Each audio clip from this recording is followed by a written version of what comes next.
Yes, turongeye kwasuhuza inshuti bakunzi ba Korali Ebenezeri tubana impande n'impande yaba baba hano mu Rwanda baba hanze abo duturanye hano muri kano karere ka Huye ndetse n'andi agiye atandukanye turabasuhuje kandi amahoro y'Imana akomeze kubana namwe. Uyu munsi rero twongeye kujya gusura mwene data turirimbana muri korali yacu bita yitwa Bimenyimana Jean Baptiste. Yitwa Bimenyimana Jean Baptiste hamwe na madamu we yitwa Leontine Uwamariya. Yitwa Leontine Uwamariya. Abangaba rero nkuko mubizi hari umunsi twigeze kuberekana bari kwerekanwa ngo bakore ubukwe cyangwa bagiye kurushinga. Ari ibintu bisa n'igitangaza. Hanyuma uyu munsi twasubiye kubasura ngo turebe noneho bwa bukwe byagenze bite, umunezero bafite ni bwoko ki, batuganirize batwereka ishusho nyayo ya bya bindi twajyaga twibaza hanyuma tubone ibisubizo byabyo. Umeze mute? Turi amahoro. Murashima Imana. Turashima Imana. Na madamu ndabona ameze neza. Urugo ruragenda. Biragaragara se. Biragaragara rwose neza.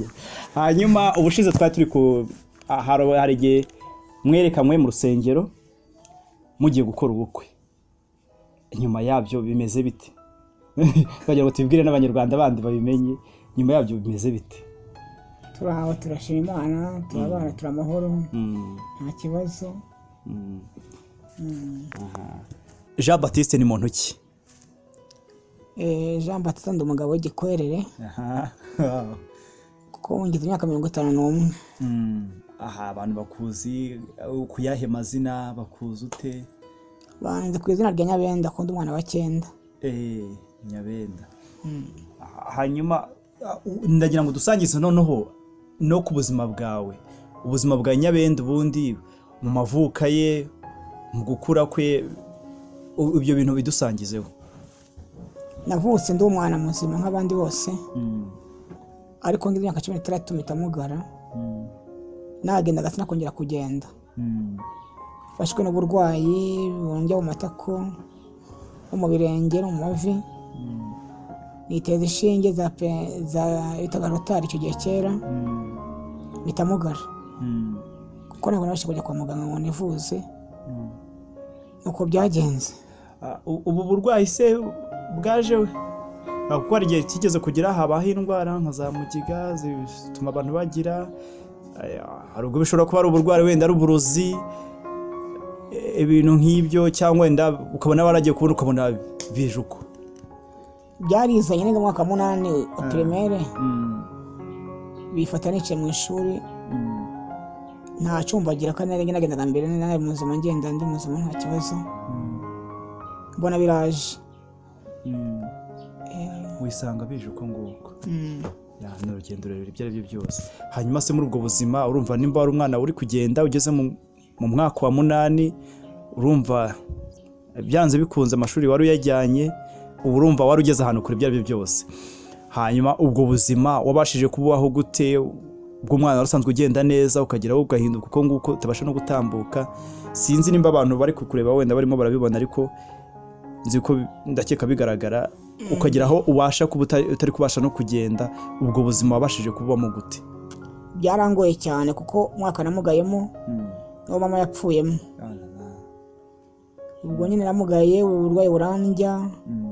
Mburakiye kwitabwaho n'ababyeyi barusigaro abari papa. Niko baje kunisha ebyiri na personal rotari. Ubwo mitamugara gutyo nyine.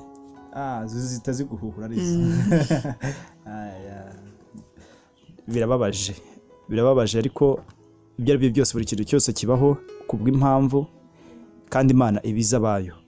Hanyuma rero muri icyo gihe se nubwo ubwo buzima bwari bumeze uko nguko, ubu ngubu ubwo duherukana wari werekanywe mu rusengero ugiye gushinga urugo.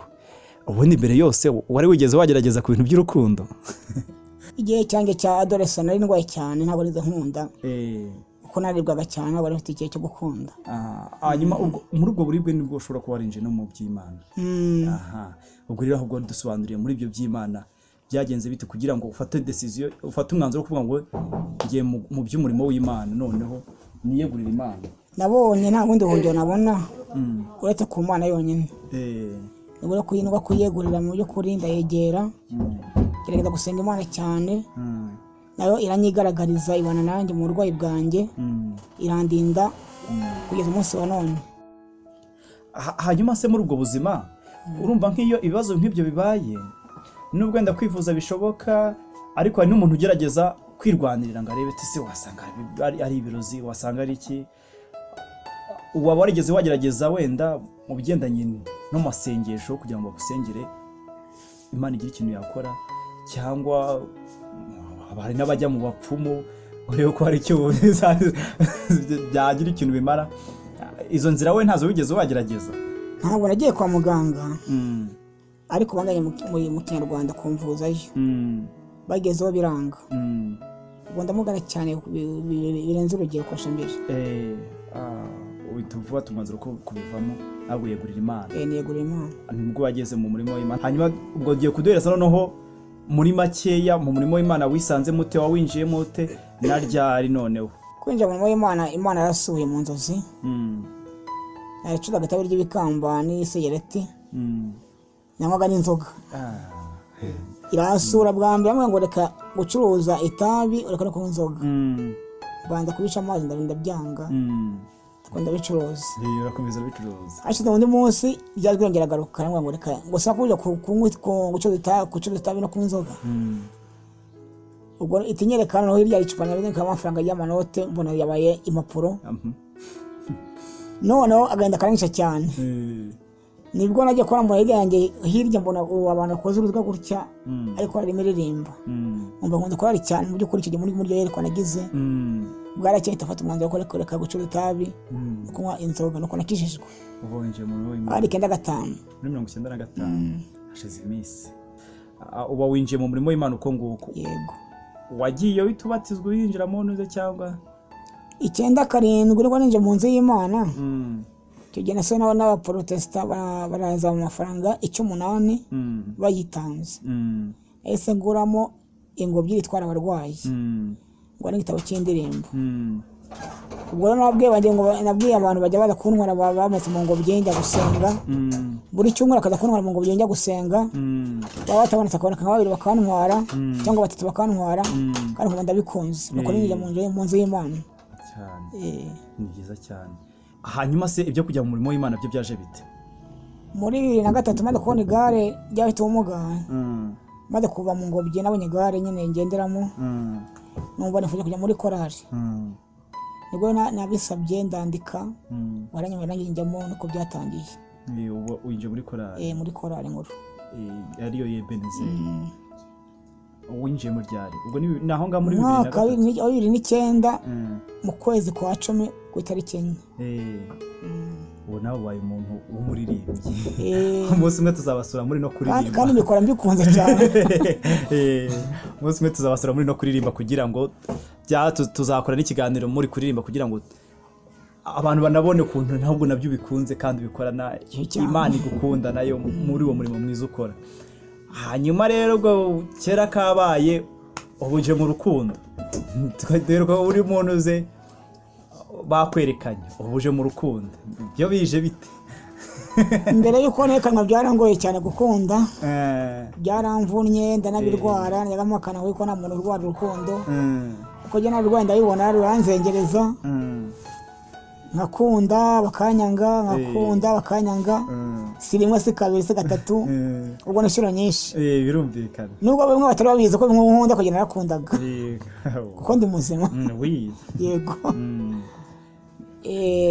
Byarangoye kuko nambaje abakobwa benshi koga 58 nabo basa nk'abo nabana banje kurambagira benshi kabisa.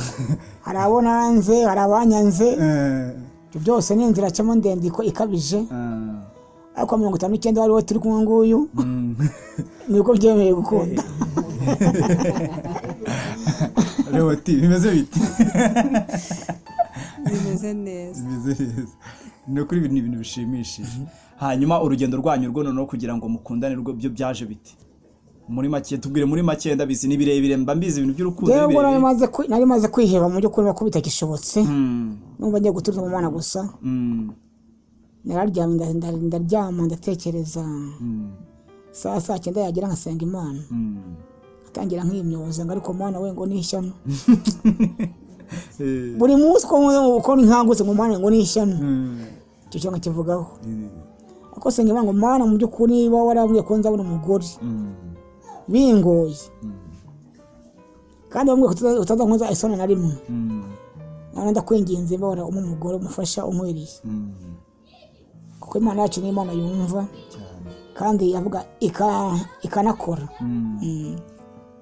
Ubwo rero mu kwezi kwa 12 hari umuntu agiye kusengera Imana ku mwaka wa 2020 ageze mu butayu araza arambwira ngo Imana yambwiye ngo none tegura kurya kuko bigeze ku meza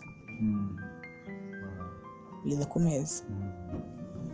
Ubwo nange nahise ngiye ikintu cyizere muri jewe wowe kubera ko waruzi ikintu wasengeraga wahise wumva iki Imana ivuze ariko mbere yajya gasenga akambwira ngo Imana ngo ndekera umwana igihe si iki ngiki naraye imyaka 50 maze kuzuza kumva biragoye igihe cyo wowe kumva nicyo wase Imana yanjye ninde uzanyemera byo kuri imyaka 50 ushaje nana mugaye gutya kumva birangoye ariko isa Imana gagiye bakugiye buryo yigeze irakora cyane. Ubwo rero kwezi kwa 12 kwa 2020 ajya gusenga Imana ngo none mubwiye ngo yitegure kurya kubigeze ku meza niko yambwiye.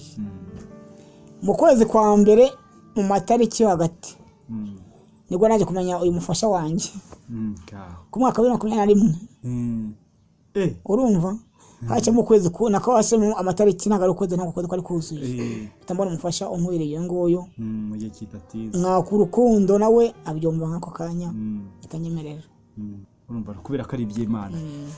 Bene data rero hari abantu bavuga ati bareba akavuga ati igihe kiratambutse kwiheba kurukaza yareba burya ameze yareba haturuka ubuzima kumva buramukomere ariko igihe cyari cyo cyose Imana kubera ko ari Imana isubiza mu gihe cyayo nkuko turimo turagenda tubyumva. Uyu ni mwene data rero tubana muri korali Ebenezer arimo araduha ubuhamya bwe bw'uburyo yagiye abaho uburyo yagiye akura imyitwarire ye imyifatire ye umunezero yagize mu busore bwe muri buno buzima yari afite byose nibyo arimo aragenda duhereza aka kanya. Umushinga wo kubana uburageze muratangira murabipanga rero turakundana rukundo rurashyuha ku buryo bwo hejuru. Mu kwezi kwa 3 uko kwa 2021 nibwo nagejeje ku bayobozi b'itorero barabinyemerera. Mu kwezi kwa 4 nibwo twaje kwerekanwa umusatsi kuri paruwasi kuri paruwasi ubwo ni nabwo tubaheruka nibwo muderuka. Hanyuma yabyo ntago ahari twabonye uko twongera kubageraho kuko abantu bari bazaga se biragenda bite mwuka byaramwe uriya mugabo nawe nkuko nawe wumva nyine izo struggle n'ubundi nawe agiye uzicamo niko n'abantu nkeka bari barimo baragenda babyibaza. Akaba ariyo nayo mpamvu wenda twaje hano ngo tuganire tubwire inyuma y'icyo gihe byagenze bite kuko ntabwo twongeye kubonana ngo duhure. Bon muri iyo minsi y'urukundo ntabwo byanyoroheye cyane ko byatugoye intambara zabaye nyinshi abasenya barasenya ariko biranga ntitwasenyuka ibicanire biba byinshi kuri twebwe abaducogoza ngo tubireke ariko twanga dukomeza urugendo ko Imana kumwe natwe. Ubwo rero nyuma yo kwerekanwa twateye igikumwe twajya mu murenge bigenda neza turagaruka tutegura ubukwe. Tariki y'ubukwe yenda kugera buri minsi ine ngo ibe batabafunga kubera covid nyine nawe imaze kuba nyinshi cyane bafunze. Nabona twakoze ikirere twabigiye inama na Sheri tubwira pastor aza kudusezeranya rero twemerera azadusezeranya kuko abantu ko turi kumwe. Ubwo ni mpamvu wenda abantu batabibonye wenda ngo bimenyekane cyane n'icyo kibazo kivanzemo gituma cya covid cyabiteye hanyuma se nyuma y'uko kubana bimeze bite ubu ngubu mu rugo bimeze ubu ngubu ni amahoro masa turashimira Imana ko yabikoze neza ni ukuri. Tugaruke rero wacecetse cyane ntabwo ugeze uvuga abanza urabasuhuze hanyuma wenda unasubire no mazina kubera ko tumaze umwanya munini utavuga bashobora kuba abana yibagiwe amazina yawe wongera ubibutse. Murakoze cyane Yesu abaho umugisha nitwa Maria Leontine umufasha wa Jean Baptiste. yego ubwo rero duherukana mutwe baba batwereka tubura uko tuza kubasura hanyuma ubu turaje aratubwiye ati bimeze neza nawe koko bimeze neza cyane Yego bimeze neza cyane. Turashima Imana. hanyuma hari ibibazo Baptiste bajyaga bibaza sinzi bari kwibaza ati se ubu buzima urugendo rushya atangiye ruzashoboka wenda urebe wanabamara amatsiko y'ibyo bintu batekerezaga bamenye yuko wenda byakunze cyangwa byanze ibidashobokera abantu ku Mana birashoboka yego kuko byaremeye umunsi wa none turi kumwe kandi ndacyamukunze narankunze cyane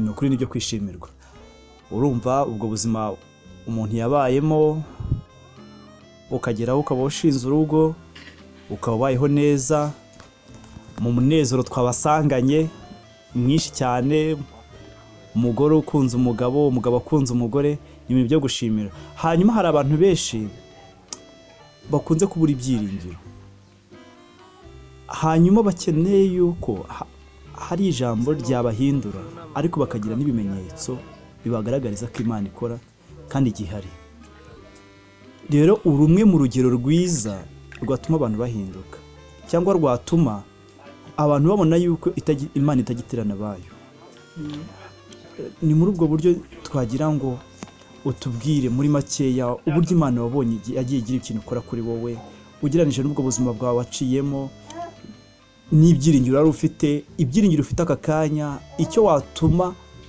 abantu bumva bakumva yuko Imana koko ihari kandi ikora imirimo n'ibitangaza byayo ibyo nibyo noneho tugira ngo ubwire abantu Imana yacu irahari irakora kandi ikabigaragaza ndahumuriza abantu bafite ibibazo nk'ibyanjye cyangwa se birenze n'ibyanjye yuko hari Imana itabara ku munota wa nyuma cyane ko banahari yankora ibikomeye byinshi cyane ku mugaragaro usana na birondora uko n'ibigaragara amaso y'abantu benshi kuko ngira ngo uretse n'u Rwanda n'isi yose iranzi yego wari Imana yakoranye nanjye mu by'ukuri uko ugiye ubwanjye niba ntarabashaga no kwitamika n'ibiryo ngo mbashe kwirisha kuko ndabasha kurya bikemera ndabasha kwandika bikemera kubera Imana yo mu ijuru ubwo muri ubwo burwayi bwawe ubasha kwandika bikemera kuko ari igihe nageze kuri kayo kuko inzara zose z'intoki zishiramo uko ari 10 ziratakara kamera za kabiri ni Imana yabikoze ntabwo ari jya bikoze urumva roge ubwanjye ubwo mbere navuga acitse nyuma ati birarangiye ibyanjye ariko Imana yavuga ngo komeza ugende ntabwo birangire aho ngaho kuko Imana kibuza birabitetse birakomera ubwo rero ndahumuriza abantu bose bafite ibibazo yuko hari Imana itabara hari Imana igira neza hari Imana ibakunda urukundo rwinshi uko iyakunze jyewe n'andi yabakunda ntabwo yatureka kuko ni Imana itagira abana ku butoni hari indirimbo ya Ebenezer korali yacu ivuga ngo icyo nkundira Imana ntireba igihagararo ntireba amashuri ntabwira ntireba n'uburanga iyo udakoreye ibyo byose ugenda ku wandi jyewe nkanjye Baptiste ariko nawe nari ku wandi mu by'ukuri iyo udakoreba uburanga akareba amashuri ntayo ni zero yewe igihagararo ni zero jyewe muranicaye murangenda nicaye ariko Imana yo yarantangije ngira ubwoko ntari ubwoko Imana ishimwe amen kamikeza kabisa hanyuma Leonti nawe rero mwamurabaye ese wowe ntabwo tugeze kubaza ubundi byaje bite wabyumvise uti murakoze njye mbere yuko tumenyana mu rukundo nari muzi cyane yego kuko namubonaga kenshi mu rusengero na mbere yuko hari nanakizwa nari muzi nakundaga kuza gusenga nkamubona ahimbaza Imana nkumva ndanezera ariko iby'inkundo bitarimo ubwo nyine iby'urukundo byaje umwaka ushize aribwo twanabanyemo gusa nari nasenze sinari narigeze nsengera umugabo mu buzima bwanjye ariko icyo gihe nafashe umwanya nta nubwo ari igihe kinini ni umunsi umwe ndavuga ati Mana uzampa umutware muzima ukunda Imana ukubaha usenga Imana irabikora. None se ukiri muri ibyo abantu bamaze kumenya ngo ukundanye nawe, ese nta rucantege wahuye narwo mu nzira? Ibintu byari amena? Ntabwo byari byiza cyane ku bantu benshi. Uwo nabiganirije bwa mbere yanciye intege, ntabwo ati ibyo bintu ugiyemo ntabwo ari byo, uracyari umwana ugiye kwirushya, bivemo bitaragera no mu bantu benshi. Aravuga ati ntabwo nabivamo, hari icyo Imana yavuze. Ibyo bivaho, abantu benshi bakanca intege. Umuryango wanjye niwo wabashije kunkomeza abenshi. Ntabwo twagukuramo ibyakugiyemo, ubwo hari impamvu Imana yabishatse. Abo nibo bampaye imbaraga, n'umukecuru twabanaga nawe yarabishimye. Aravuga ati biragoye ariko ntabwo naguca intege, gusa nimba ari ku mugambi w'Imana ubikomeza. Nanjye kuko nari nzi ko atari ku bwanjye, aravuga ati ntabwo nasubira inyuma. Ubwo ni uko urugendo rwacu rwatangiye, tugera muri kayo kubyereka umuryango, baganira nawe, baramushima kuko niyo bamwangira. njye nari nafashe umwanzuro. Urukundo rwaje nibwo twabyinjije mu itorero nyine. Pasiteri tubimugezaho, aradusengera nyine, aratwandikira ubukwe. Nibwo twabukoze, nubwo bitagiye kumugaragara, ariko Imana yari iri kumwe natwe, yaduhesheje umugisha. Turashima Imana mbega yuko ibyo byose bikoze bikaba byarangiye. Bakunze rero mwari mudakurikiye namwe, uru ni urugendo rutari rworoshye kandi urugendo rurerure rukunze no kugora benshi. Muri uru rugendo tubamo turwana n'isi, turwana n'ibibazo byo mu isi, ariko Imana ijya ibana natwe kandi ikadutabara. Rero uru ni rwo rugendo rwabaye kuri Nyabenda, kubajyaga bibaza ibibazo byinshi bigiye bitandukanye kuri bo, nkeka basubijwe. Ibindi turagenda tubibona muri komenti zanyu, uko mugenda mukometinga hano hasi turagenda tubibona, tugenda tubasubiza. Nawe aracyahari, ni umukoraliste, natwe turacyahari nk'inshuti ze, kandi n'inshuti ze zitari hano ari mwe murimo muratureba. Imana ikomeze kubamugisha kandi umukomeze kubana n'Imana. Nawe ufite ibyiringiro bikeya, umenye yuko Imana ijya ibasha gusubiza bya bintu utekereza ndetse n'ibirenze ibitekerezo byawe. Imana irabizi kandi irabishoboye, kandi ibasha kugira icyo ikora.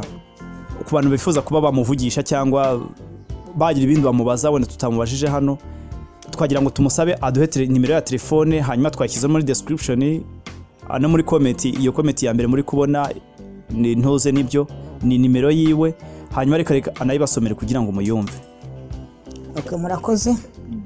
Nimero yanjye ya MTN 078 21 22 325.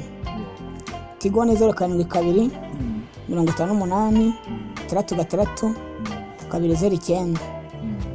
Airtel ni 0730 488 303. Ubwo ngubwo abashaka kuba bagira ikintu bamuvugisha, izo nizo nimero ziwe. Hanyuma mu mihisi igiye itandukanye tubana kenshi gashoboka. Imana ikomeze kubana namwe kandi ikomeze kubarinda. Murakoze.